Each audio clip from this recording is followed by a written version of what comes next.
Hey Forklift crew, here I am again, Kaizen Lift. I'm just here to give you some pointers on checking a charging system, if your forklift is charging alright or not.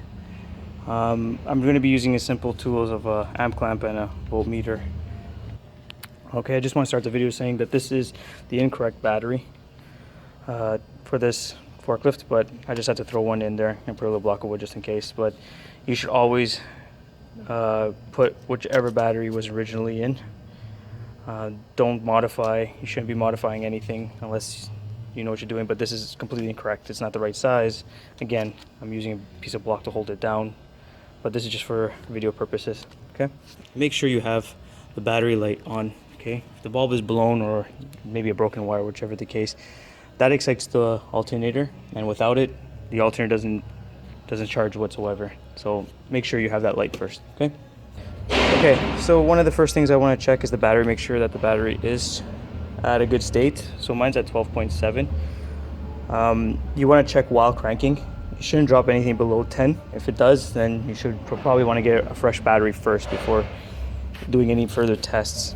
Okay, so you want to take out all the propane out of the system first. You want to let it run. Once it's completely dry, then you can try it. So I'm just going to be showing you. So as you can see, 12.6.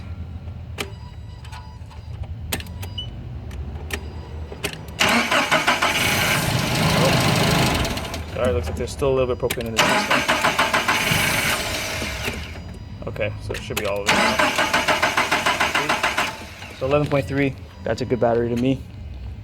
It didn't drop anything below 10, so I already put some propane. I turned the propane tank back on, so we're going to be doing a test to see before I get all this noise happening. What I'm going to be looking for is the voltage on the battery, how much it should be charging.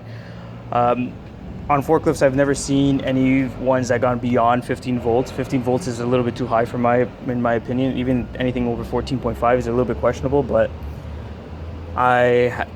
that's usually the highest I've ever seen. Obviously, it has to be more than 12.6 because a fully charged battery is 12.6, and it needs a little bit more to charge. So 12.8 and to 14.5. That's usually the range I'm looking for. I'm going to be accelerating. I shouldn't see anything go above the 14.5 threshold. Okay, so let's do this test.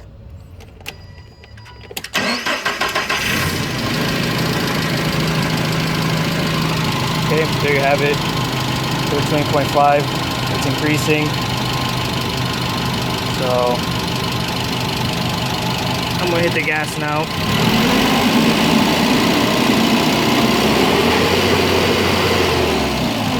13.8. Doesn't go, that's within range. That's pretty good. Next thing I want to do is switch it to AC. Okay.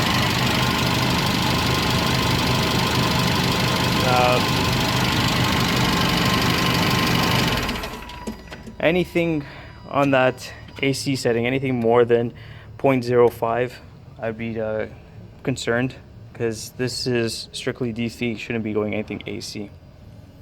Okay, so just keep an eye on that as well. Okay, one of the common issues is not a tight belt. Make sure that the belt is tight.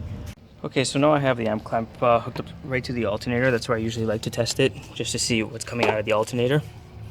And again, with the amps, there's a range.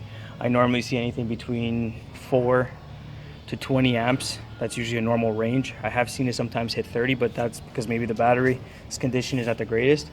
But it shouldn't stay anything at 30 and stay at 30. It should be within the 4 to 20, but again, check with the specs. Some forklifts could be different, but that's usually the average that I'm seeing. Okay, I'm going to be turning it on again and showing you the numbers. Okay,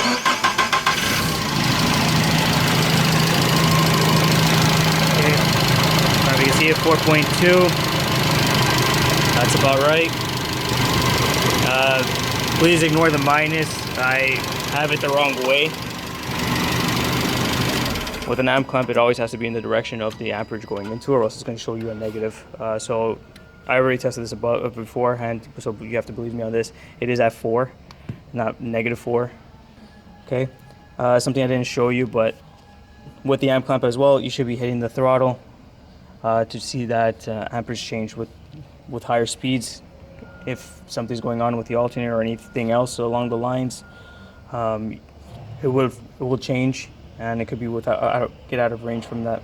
A no charge issue. But something I check as well is parasitic draw. Now, with the amp clamp, again, you want to face it towards the direction that you're looking for. But I put an amp clamp on the battery positive, and it should be close to zero, like absolutely zero. There is a computer. This probably takes a very, very low amperage, maybe like 300 milliamps, maybe 200 milliamps. If you see anything at 0.3 amps, I'd be concerned. You might have a parasitic draw. But again, check with the specifications of the truck and make sure that it's within range.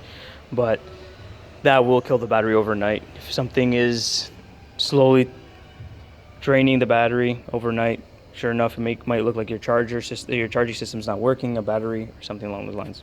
Okay. Again, this is just a simple test, just to give you an idea what direction. And thanks for watching. Catch you next time.